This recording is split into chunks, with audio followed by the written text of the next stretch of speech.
गुरुत्वं विस्तारं क्षितिधरपथि पार्वती निजात् नितम्बादाच्चिध्या त्वयि हरणरूपेण निदधे अतस्ते विस्तीर्णो गुरुरयमशेषां वसुमतीं नितम्ब प्राग्भारः स्थगयति लघुत्वं नयति च करीन्द्राणां शुण्डान् कनककदलीकाण्डपटलीम् उभाभ्यामूरुभ्याम् उभयमपि निर्जित्य भवति सुवृत्ताभ्यां पत्युः प्रणति कठिनाभ्यां गिरिसुते विधिज्ञे जानुभ्यां विबुधकरिकुम्भद्भयमसि पराजेतुं रुद्रं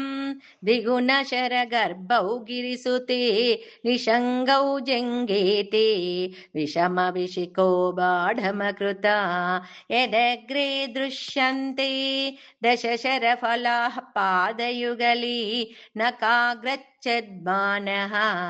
सुरमकुटशानैकनिशिताः श्रुतीनां मूर्धानो ददति तव यौ शेखरतया ममाप्येतौ मातः चिरसि दयया देहि चरणौ ययोपाध्यं पातः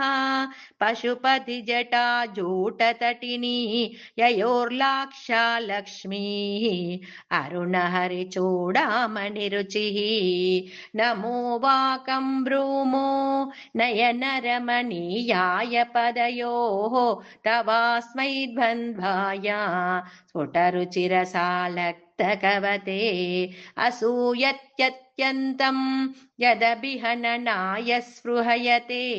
पशूनामीशानः प्रमदवनकङ्केलितरवे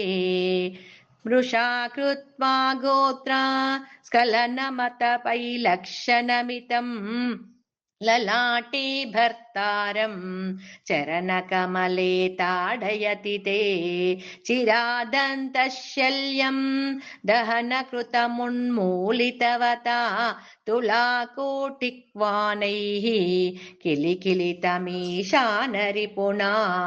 हिमानी हन्तव्यं हिमगिरिनिवासैकचतुरौ निशायां निद्राणं निशिचरमभागे च विशदौ वरं लक्ष्मीपात्रं